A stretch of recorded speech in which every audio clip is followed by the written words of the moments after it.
नमस्कार मैत्रिणींनो, सासू सून किचनमध्ये तुमचे स्वागत आहे। आज आपण इन्स्टंट टोमॅटो रसम कसे करायचे ते आज आपण इथं पाहणार आहोत। इथं तयार केलेले रसम तुम्ही पाहू शकता। अशा प्रकारचे रसम तुम्ही फक्त उडीद वड्याबरोबरच नाही तर इडली बरोबर, डोसा बरोबर किंवा भाताबरोबर ही खायला हे खूप सुरेख लागते। ही साऊथ इंडियनच डिश आहे, त्यामुळे साऊथ इंडियनच्या कोणत्याही डिश बरोबर रसम हे तुम्ही खाऊ शकता। रसम हे असे पातळच असते, खूप घट्ट करायचे नाही। जसे आपले सूप असते त्या टेक्स्चरचे आपल्याला इथं रसम तयार करायचे असते। आज आपण इन्स्टंट टोमॅटो रसम पाहतोय, त्यासाठी आपल्याला अगोदर रसम पावडर तयार करून घ्यायची आहे।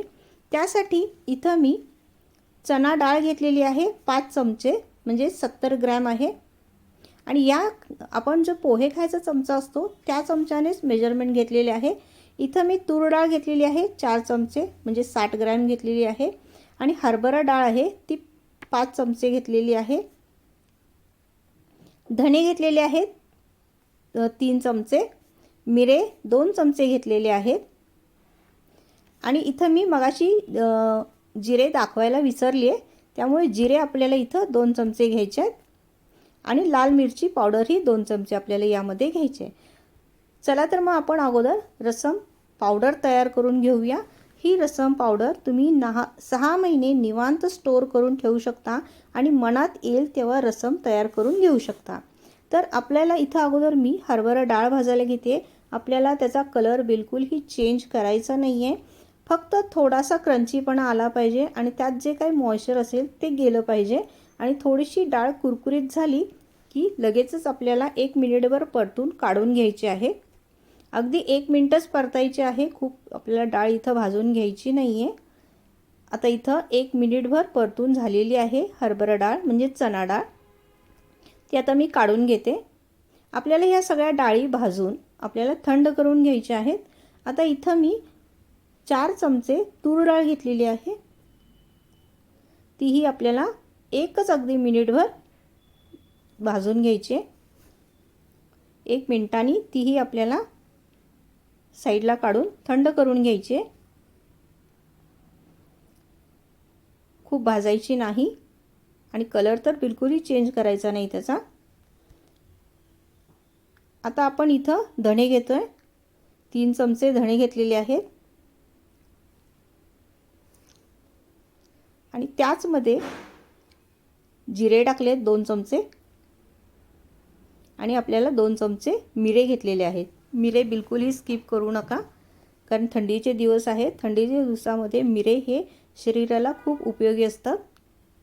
आता हे तिन्ही पण आपल्याला अगदी मंद आचेवर 1 मिनिटभर परतून घ्यायचं आहे। हे सगळं साहित्य आपल्याला मंद आचेवरच परतून घ्यायचं आहे, गॅस मोठा बिलकुलही ठेवू नका। आता हे सगळं साहित्य आपण काढून थंड करायला ठेवायचं आहे। सगळं मिक्स करून घेतलेलं आहे साहित्य।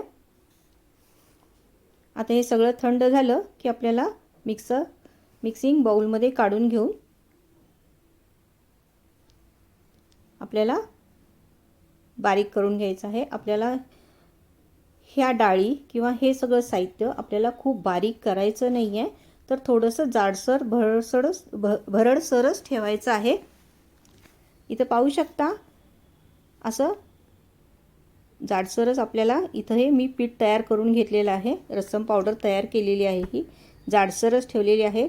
आता यामध्ये तुम्हाला जर मिरच्या घालायच्या असतील तर ज्यावेळेला आपण मसाले भाजतो त्यावेळेला मिरच्या टाकल्यात तरीही चालेल, पण सगळ्यांच्याकडे मिरच्या नसतात, त्यामुळे इथं मी लाल मिरची पावडर म्हणजे बेडगी पावडर मी इथं 2 चमचे घेतलेली आहे।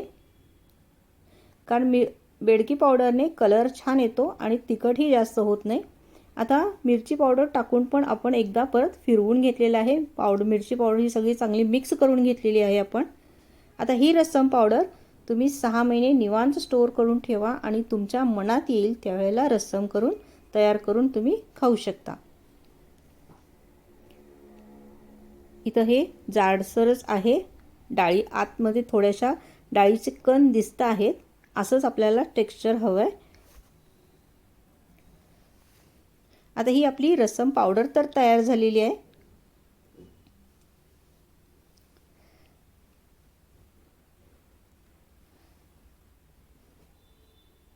आपली रसम पावडर तयार झालेली आहे।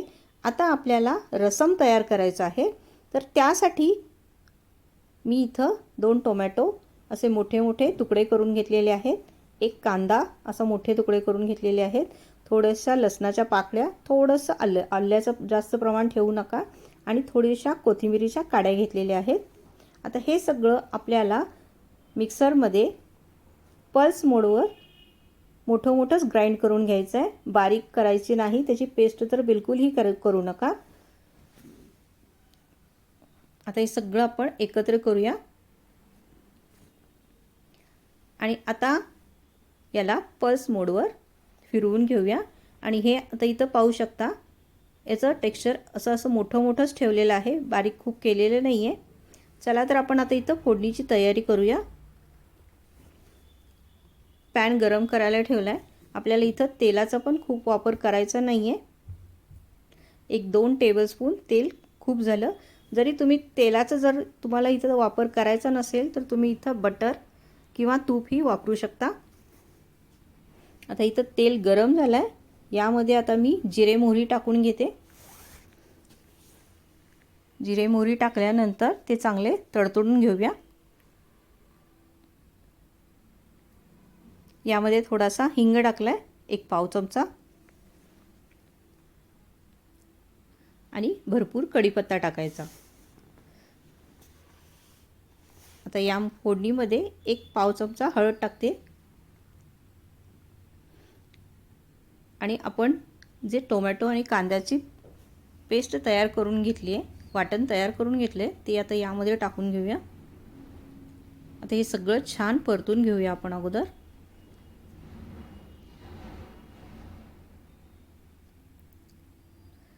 आता इथं टोमॅटो चांगले शिजावेत, लवकर शिजावेत, यासाठी आपण इथं आता मीठ टाकायचं आहे।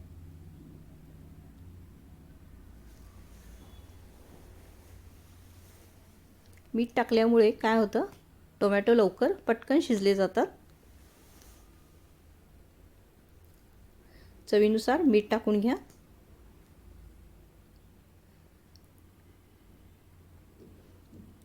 आता हे सगळं मिक्स करून आपल्याला हे चांगलं फ्राय करून घ्यायचं आहे, शिजवून घ्यायचं आहे चांगलं। टोमॅटो यामधले चांगले शिजले गेले पाहिजेत।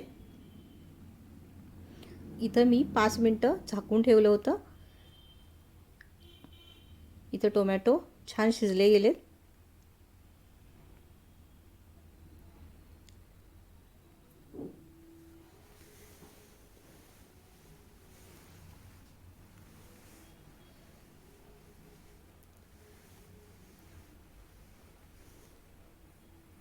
टोमॅटो चांगले शिजले गेलेत। आता आपण यामध्ये मी थोडंसं 1-2 चमचे पाणी टाकते परत, आणि परत आणखीन 1 मिनिटभर चांगलं शिजवून घेते, कारण खूप कोरडं झालं होतं ते मिश्रण। परत 1 मिनिटभर झाकून ठेवूया।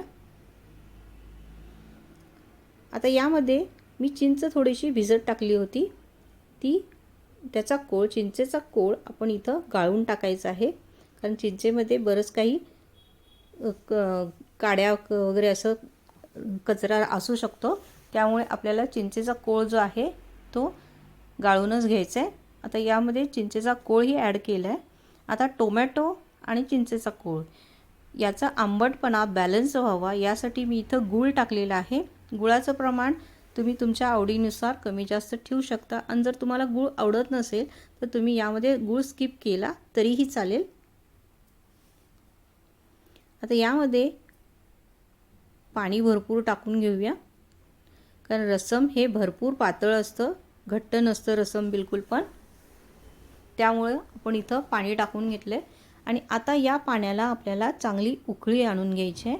यामध्ये मसाल्यामध्ये आपण रसमचा मसाला पावडर करताना त्यामध्ये भरपूर मिरे टाकलेले आहेत आणि मिरची पावडर ही टाकलेली आहे, त्यामुळे मी परत इथं मिरची पावडर वगैरे ॲड केलेले नाही आहे। आता या पाण्याला उकळी आल्यानंतर आपल्याला यामध्ये 3 चमचे रसम पावडर ॲड करायची आहे आणि ती पटकन हलवून घ्यायची आहे, एकजीव करून घ्यायची आहे, पाण्यामध्ये चांगली मिक्स झाली पाहिजे।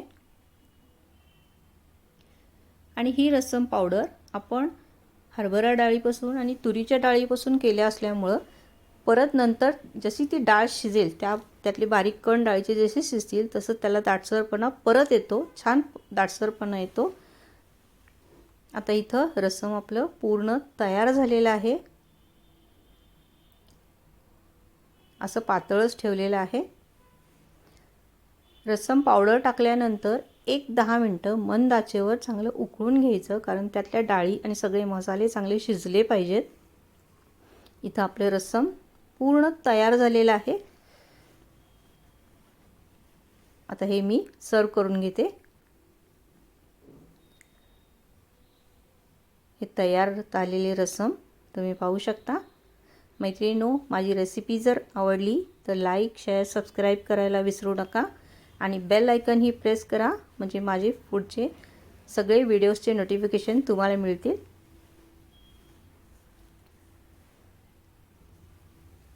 यावर थोडीशी आपण कोथिंबीर पण टाकून घेऊया. आणि आजची रेसिपी जर तुम्हाला आवडली असेल तर एक लाईक द्यायला विसरू नका. धन्यवाद.